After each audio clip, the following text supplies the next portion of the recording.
All right, guys, we are back once again with another episode, and today we'll be talking about how to embrace the unknown. And I have a story for you. It actually was on my birthday.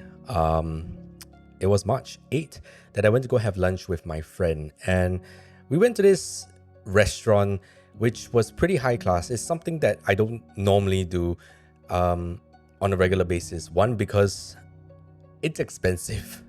Every day, if you know, I always eat the same thing, kimchi fried rice with my chicken that I baked. And I do that for nutrition purposes and also for cutting purposes, also for sports purposes because I need to get in my calories. So going to this particular restaurant was purely because we wanted to celebrate my birthday, bless my friend, and yeah, so we went. And what really struck a chord with me in this particular place was how everything was curated, chosen nicely. It's a very artsy place, not just in terms of the culinary stuff that we ate. We ate caviar, we ate blue cod, we had a lot of onion dishes, and the restaurant was sort of inspired by a lot of vegetables. So that's why the entire environment and space was also to mimic a garden, and that was what we kind of ate. This really resonated with me as I was thinking about how to talk about how to embrace the unknown, because caviar is nice to me. Caviar is something that is not something that you can eat every day. It's expensive, but I really do like the taste of caviar. And my friend does not like seafood, or doesn't really fancy seafood. And that's when she realized, when she put the caviar in her mouth, it's like, oh, yeah, I forgot that I like seafood. Sorry, I forgot that I kind of don't really like seafood. But, since we're there, and most of the dishes down there, besides all the vegetable stuff, was seafood. And she told me this thing that really stuck with me, which is why we're talking about this today, which is that I have to, she said, I have to test my palate. I need to get used to it. I need to try more things, and slowly it will become something that I might like. And why does this particular sentence actually mean anything to me? Well, because this reminded me a lot about embracing the unknown and not understanding where you are going with it. Granted, we kind of forgot that she doesn't really like seafood, but the whole menu, most of the menu had seafood on it. But she was trying something new. She did not fully reject it, maybe because, wow, it is expensive, therefore it will be a waste that we will suddenly just dip and just cancel the entire restaurant, um, reservation to go eat somewhere else. But no, we didn't do that. We continue on everything. I was really enjoying myself. But for her, all the dishes that she wasn't really, fancied and never tried before, she went through it. And by the end of the entire service, she looked at it overall and said that that was a very nice experience. Maybe not so much for the seafood dishes, but now she understood what she doesn't like and what she likes. So going forward from that day, we know now that seafood is out of the question. We're not really going to do that anymore. But she still said that if it does come about and it wasn't very intentional that we went to go and find seafood, she might give it a go again. Maybe she's getting used to it in the future. So there's a lot of lessons that we can learn from this situation. One is, don't eat expensive stuff every single time. It kind of takes away the whole experience, excitement of life. That's number one. Okay, not really part of the list, but I'm just putting it out there. Do what you want with your life. The real number one thing is that you don't know what you don't know until you tried it.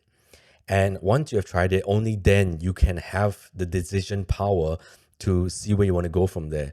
A lot of times as we are growing in life, we always are very resistant to get outside of our comfort zones and move past the things that we are not sure will work or will benefit us in any way. Again, with all the videos that I'm putting out, I do not know if this will ever go anywhere. I know I will go somewhere with it, but whether it catches on by the people, whether I get compared to someone else, whether, big returns come out of this, I don't know. But it's a risk that I'm willing to take. And we talked about this before, about how not just taking things as a learning lesson, but take things as an experimentation for your life. Anything and everything that you don't understand is a chance for you to try different. You don't have to try harder not to like it. You don't have to try harder to reject it. You just have to embrace it.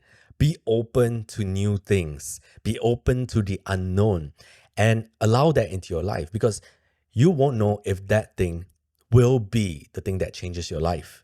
And that's something that you have to embrace and take everything like a challenge. I talked about gamifying before. We talked about how you can make life fun and make these things that you try in life fun for you. You know, those shows where they eat spicy wings or they try mysterious food and that kind of thing.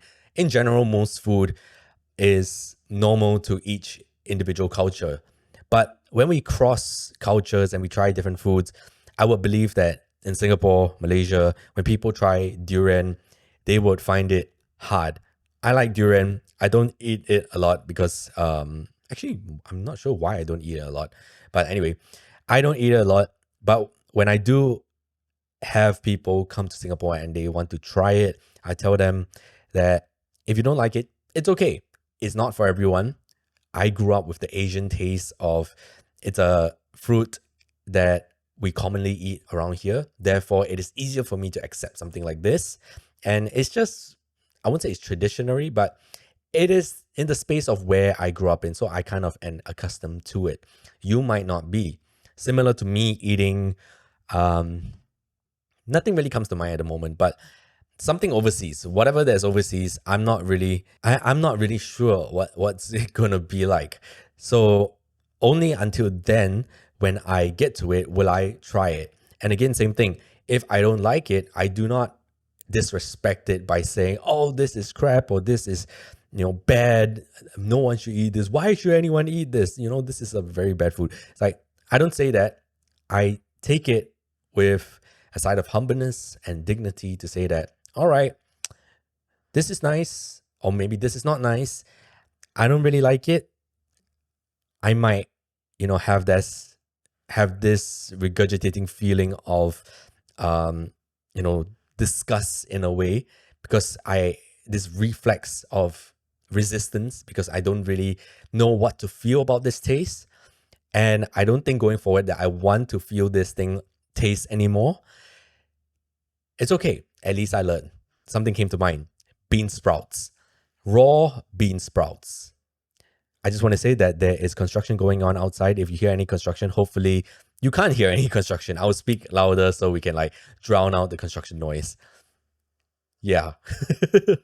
I didn't know that they were doing construction today, but we have to work with whatever we have. We're going to end soon anyway. Yeah. Raw bean sprouts is not on my list of things that I like, especially when it comes on pad thai, for example. I love pad thai. I love the bee hoon flavor, but I do not like raw bean sprouts or undercooked bean sprouts. That's something that more traditional people say that it's that's the way to be eaten. I could be wrong, because I'm not really sure if that's the way it should be eaten or that's the way it should not be eaten. I have not did my due diligence to look into it further. But I know that every time I order pad thai, I always ask for no bean sprouts, because it's not really something that I fancy a lot. Yeah. But I tried it, but now I know.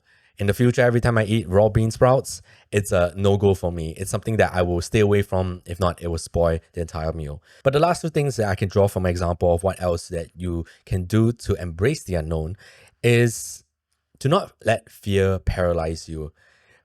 For example, if you are up on a patio to skydive or bungee jump, and you feel, oh, what might happen? I know my heart will drop. It's going to be very scary. Do not be afraid, even though you are afraid. It's very hard to say that. It's very contradicting also. But you might not know until you have taken the leap of faith to actually jump, and you realize how much wonders it can give to you. You don't understand what returns it can give to you unless you give it something back to yourself. So in summary, I guess we have to conclude, because the noise is getting a bit noisy and loud, and I'm getting a bit distracted. I like to film when it's all quiet and stuff. But the three things that we talked about today is give everything a chance because it is an opportunity for you to learn. Second is to embrace the uncertainty, allow it into your life. The third is do not let fear paralyze you. Get over it, try it. You might not know what else it can give back to you. So, with whatever we said today, hopefully you enjoyed it. Hopefully you are ready to embrace the unknown as me, because currently we are in the situation, we are currently in the phase where as these videos are coming out, I am also creating the third channel, which is supposed to come out in the next part of the year. So I'm now currently filming a lot of that reality stuff right now. And it's been going good. It has been going good because I've been spending a lot of time learning things, which is part of the channel itself. So hopefully it will come out, not hopefully, it will come out in the third quarter of the year. But as for now, I'm doing all I can to make it work, make it happen. And again, I'm uncertain. I'm not sure where this channel will go, but it is all part of helping us become better human beings. So with that, hopefully you enjoyed it, and I'll see you guys on the next one. Goodbye.